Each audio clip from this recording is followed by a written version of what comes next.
खिचड़ी एक बहुत ही सरल स्वादिष्ट व्यंजन। दाल चावल से बनने वाली तरावट ताकत देने वाली खिचड़ी जब खाई जाती है तो बहुत ही हल्कापन महसूस होता है।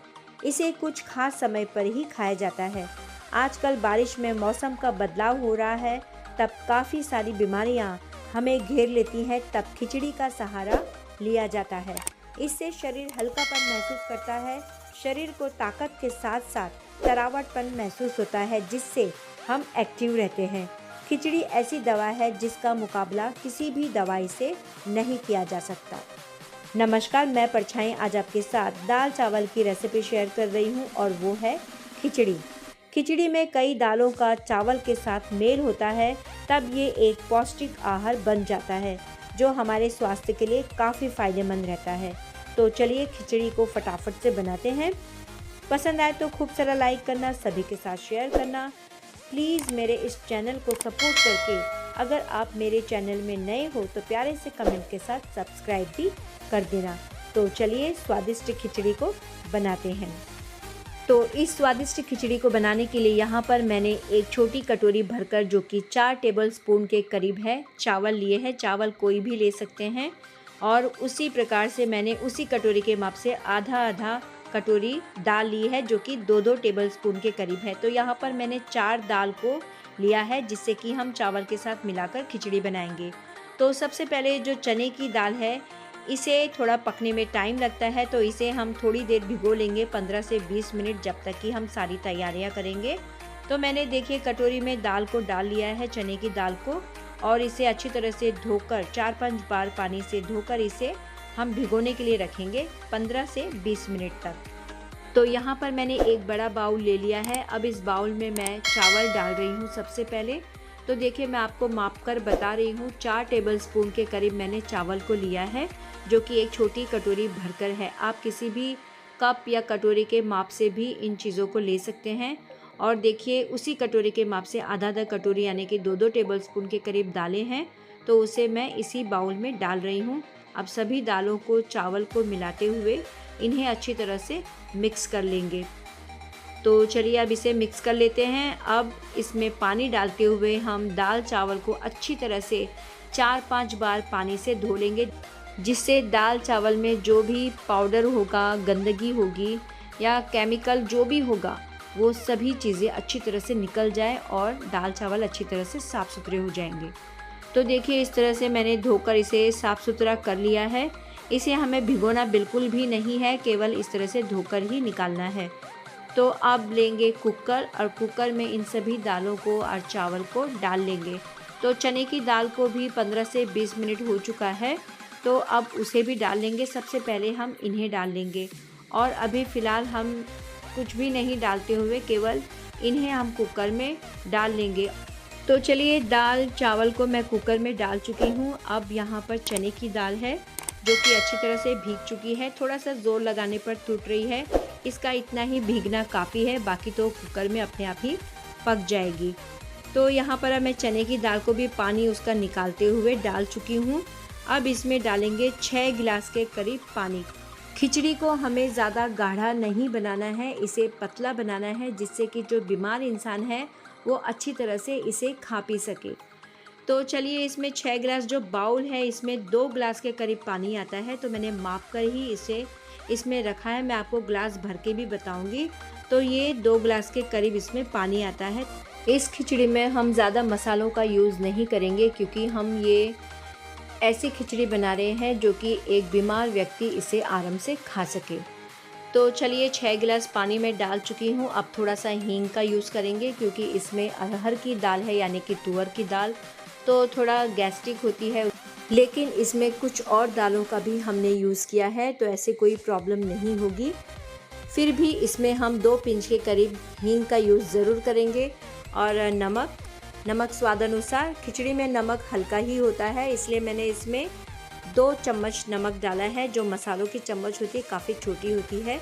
और 1 हरी मिर्च डाली है, और थोड़ा सा अदरक लहसुन का पेस्ट डाला है, जिससे कि कोई भी प्रॉब्लम ना हो, खाने में कोई परेशानी ना हो। और घी का यूज़ किया है, ये घर का बना हुआ ही घी है, तो कोई प्रॉब्लम नहीं होगा। तो यहाँ पर मैंने 2 चम्मच के करीब घी का यूज़ किया है। आप चाहो तो तेल का भी यूज़ कर सकते हैं या घी की मात्रा को कम भी कर सकते हैं। और 2 टमाटर, मेरे पास आज छोटे-छोटे टमाटर हैं तो मैंने 2 टमाटर डाल लिए हैं। आप एक बड़ा टमाटर होगा तो एक ही डालिएगा। तो चलिए अब कुकर को गैस पर रख लेते हैं। गैस मैंने यहाँ पर ऑन कर लिया है और कुकर को गैस पर चढ़ा लिया है। तो यहाँ पर मैंने गैस की आंच को मीडियम टू हाई किया है, पूरी तरह से हाई नहीं रखा है। तो कुकर में हम सीटी बिल्कुल नहीं आने देंगे। कई जगह पर पानी थोड़ा सा अलग रहता है तो कुकर में सीटी लाना बहुत ज़रूरी होता है, लेकिन यहाँ पर मुझे ज़रूरत नहीं लगेगी तो मैं कुकर में सीटी नहीं आने दूँगी। जैसे ही सीटी आने वाली रहेगी कुकर में, मैं वैसे ही गैस को बंद कर दूँगी, क्योंकि दालें बहुत जल्दी पक जाती हैं जिस दाल को हमने खिचड़ी में यूज़ किया है। तो इन दालों की खिचड़ी बहुत ही टेस्टी भी होती है और हल्की भी होती है, तो इन दालों का यूज़ खिचड़ी में ज़रूर करें।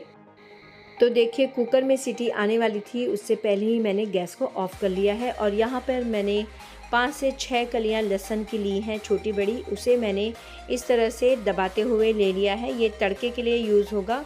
और थोड़ा सा कड़ी पत्ता लिया है और एक लाल मिर्च ली है, जो कि हम केवल गार्निश समझिए या तो सिर्फ तड़के में यूज़ करेंगे। लाल मिर्च को आप स्किप भी कर सकते हैं। और यहाँ पर मैंने थोड़ा सा कटा हुआ हरा धनिया भी ले लिया है। तो देखिए अब कुकर ठंडा हो चुका है पूरी तरह से।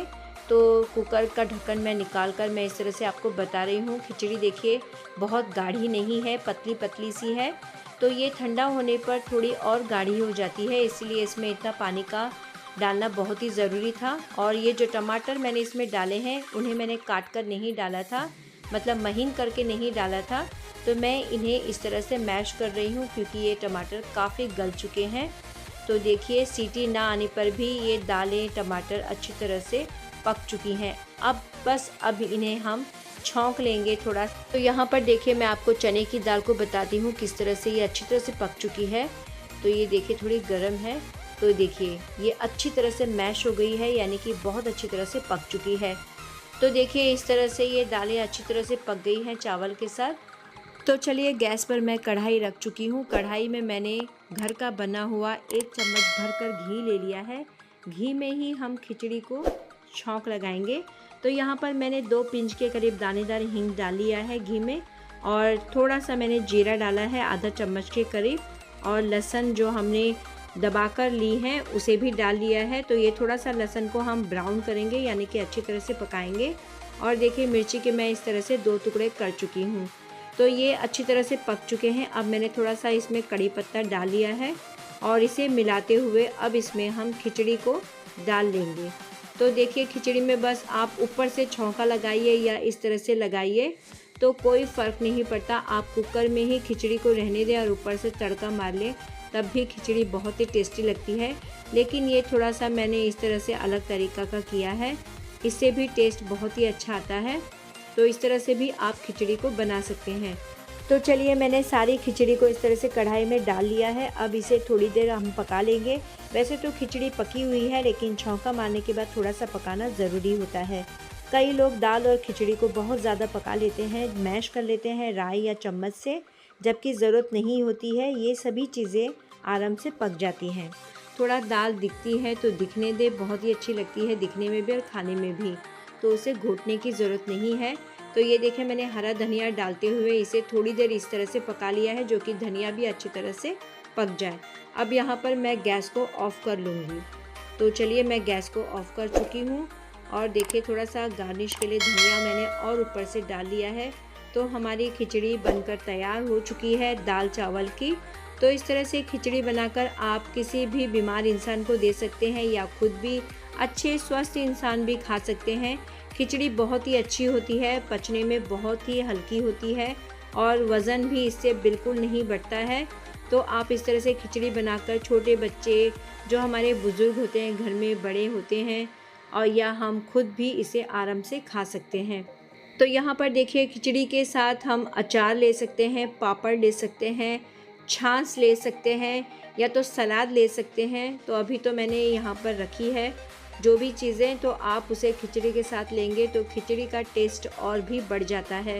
लेकिन जो बीमार इंसान होगा उसे ये चीज़ नहीं दीजिएगा। ये फ़िलहाल मैंने आपको बताया है कि हम इसे खा सकते हैं। बस इस तरह की चीज़ें हम खिचड़ी में यूज़ करें तो खिचड़ी का टेस्ट और भी बढ़ जाता है। तो आप खिचड़ी देखिए, ये धीरे धीरे हल्की हल्की गाढ़ी सी हो रही है। तो खिचड़ी पहले थोड़ी पतली थी, अब थोड़ी सी गाढ़ी हो गई है। तो इसीलिए इसे गर्मा गर्म सर्व करें और इसे गर्मा गर्म ही खाएं तो बहुत अच्छा रहेगा। तो ये देखिए, अब इसे गार्निश कर लेते हैं थोड़े से कटे हुए हरे धनिए से। तो खिचड़ी में आप ऊपर से घर का बना हुआ घी भी यूज़ कर सकते हैं। तो मैंने 1 चम्मच के करीब थोड़ा लिक्विड जो घी था उसे ही डाला है, ज़्यादा नहीं डाला है। तो अगर आपको डालना है तो डालिए, वरना आप स्किप कर सकते हैं। वैसे खिचड़ी में ऊपर से भी जब हम घी डालते हैं तो उसका टेस्ट बहुत ही बढ़ जाता है। तो ये देखिए, मैंने थोड़ा सा घी का यूज़ किया है। तो गार्निश के लिए मैंने हरा धनिया और घी का यूज़ किया है। आप घी जितना कम यूज़ करना चाहते हैं आप कर सकते हैं। तो चलिए इन सभी चीज़ों को अब थाली में सर्व कर लेते हैं। तो यहाँ पर मैंने खिचड़ी, अचार, पापड़, छाछ रख लिया है। अब इसके साथ थोड़ा सा सलाद भी हो जाए। तो सलाद में मैंने यहाँ पर ककड़ी का यूज़ किया है, जिसे कि खीरा भी बोला जाता है। छाछ की जगह पर आप खिचड़ी में दही का भी यूज़ कर सकते हैं, दही भी बहुत अच्छी लगती है खिचड़ी में। तो चलिए, ये सभी चीज़ें ऐसी हैं कि खिचड़ी का स्वाद बढ़ाती हैं। तो फटाफट से आप भी इस तरह की खिचड़ी बनाइए और अपनी फैमिली, अपने बच्चों के साथ इस खिचड़ी का मज़ा लीजिए, अचार, पापड़, छाछ और सलाद के साथ। अगर आपको मेरी ये रेसिपी अच्छी लगी हो, बनाने का तरीका अच्छा, सही और सरल लगा हो, तो दिल से ढेर सारा लाइक कीजिए, शेयर कीजिए सभी के साथ, अपनों के साथ, अपने फ्रेंड्स, अपने रिश्तेदारों के साथ। सब्सक्राइब कीजिए और बेल आइकन ज़रूर दबाइए, जिससे कि मेरी अगली वीडियो आपके पास जल्द से जल्द पहुंच जाए। अब मिलते हैं नेक्स्ट वीडियो में। इस वीडियो को पूरा देखने के लिए बहुत बहुत धन्यवाद। रेसिपी अच्छी लगने पर दिल से बिना कंजूसाई के कमेंट ज़रूर कीजिए और प्लीज़ मेरे इस चैनल को सपोर्ट ज़रूर कीजिए।